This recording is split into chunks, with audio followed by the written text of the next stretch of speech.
নির্বাচনে অনিয়মে রাষ্ট্রদ্রোহে অভিযুক্ত সাবেক ৩ সিইসি। তবে যেসব ধারায় তাদের বিরুদ্ধে মামলা তাতে সর্বোচ্চ সাজা ১ বছরের কারাদণ্ড।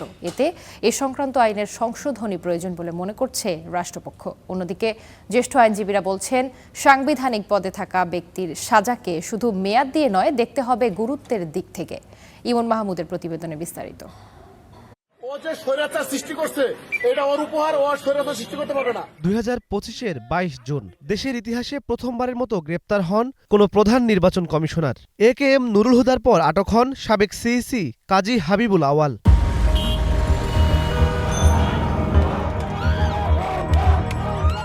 2018 রাতের ভোট, তখন দায়িত্বে ছিল নুরুল হুদার কমিশন। আমাদের রাজেশ মন্ত্রী।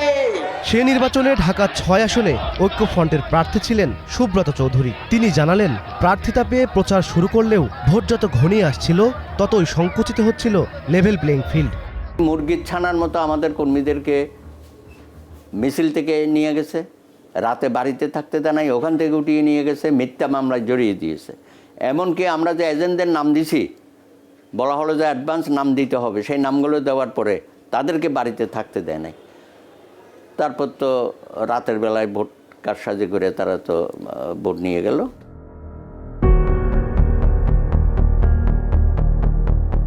এ অভিযোগ শুধু একটি নয়, আওয়ামী লীগ জোটের বাইরে থাকা প্রায় সব আসনের চিত্রই ছিল অভিন্ন। 2018 ঢাকা রেঞ্জের ডিআইজি ছিলেন চৌধুরী আব্দুল্লাল মামুন। জুলাই হত্যাকাণ্ডের বিচারে দেয়া জবানবন্দিতে তিনি জানান, ভোটের আগের রাতেই 50% ব্যালট বাক্স ভরে রাখতে শেখ হাসিনাকে পরামর্শ দেন তখনকার আইজিপি জাবেদ পাটোয়ারি। উনি বারবারই বলেছেন যে এই রাতের ভোট নেওয়ার আইডিয়াটা কার মাথা থেকে এসছে এবং আগের রাতেই যে ভোট কেন্দ্রগুলোতে আগের থেকে ব্যালট বাক্স ভরে রাখা হয়েছে, এই বিষয়গুলো তিনি বলেছেন। এবং বাকিটা আপনি এই একই জিনিসের সমর্থন পাবেন সর্বশেষ নির্বাচন সংক্রান্ত যে কমিশন রিপোর্ট দিয়েছে, সেখানে যেভাবে বলা হয়েছে উনি একই কথার সমর্থন করেছেন। 2014, 18 ও 24 এই 3 নির্বাচন নিয়ে গঠিত জাতীয় নির্বাচন তদন্ত কমিশনের প্রতিবেদনে উঠে এসেছে অনিয়ম ও কারচুপির তথ্য। তিনটাই ছিল সুপরিকল্পিত, অর্থাৎ তিনটা একদম প্ল্যান করে করা হয়েছিল। যদিও তিনটার নেচার 3 রকম ছিল, বাট উদ্দেশ্য একটাই ছিল।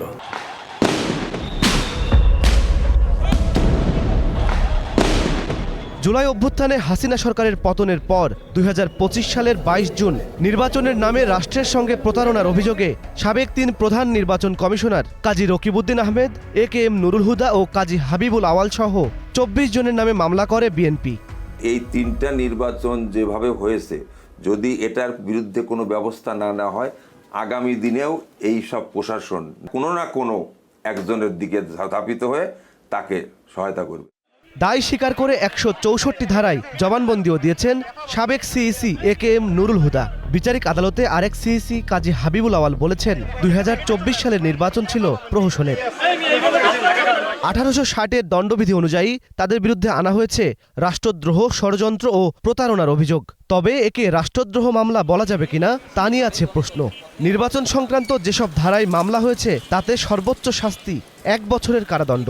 যারা এগুলি করেছে তাদের আরও বড় ধরনের শাস্তির বিধান থাকা উচিত। প্যানাল কোর্টের যে ধারাগুলো আছে, এই ধারাগুলো সংশোধন করা উচিত এবং তাদের শাস্তির মেয়াদ বাড়ানো উচিত। এই সমস্ত ধারাগুলো এজাহারে এসছে দণ্ডবিধি, সেখানে শাস্তির পরিমাণটা খুব বেশি নয়, কিন্তু তারপরেও আমি মনে করি যে এই শাস্তিটুকুও যদি দেওয়া যায়, এটারও একটা গুরুত্ব আছে।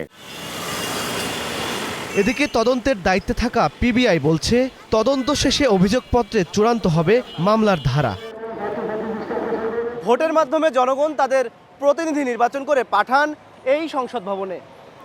তবে বিগত 3 নির্বাচন যে প্রক্রিয়াতে সম্পন্ন হয়েছে তা নিয়ে রয়েছে ব্যাপক সমালোচনা। আইনজীবী ও বিশ্লেষকরা বলছেন, এ ধরনের ঘটনার পুনরাবৃত্তি বন্ধের জন্য সাবেক 3 নির্বাচন কমিশনের বিরুদ্ধে যে মামলাটি হয়েছে তার যথাযথ বিচার হওয়া প্রয়োজন। ইমন মাহমুদ, স্টার নিউজ, ঢাকা।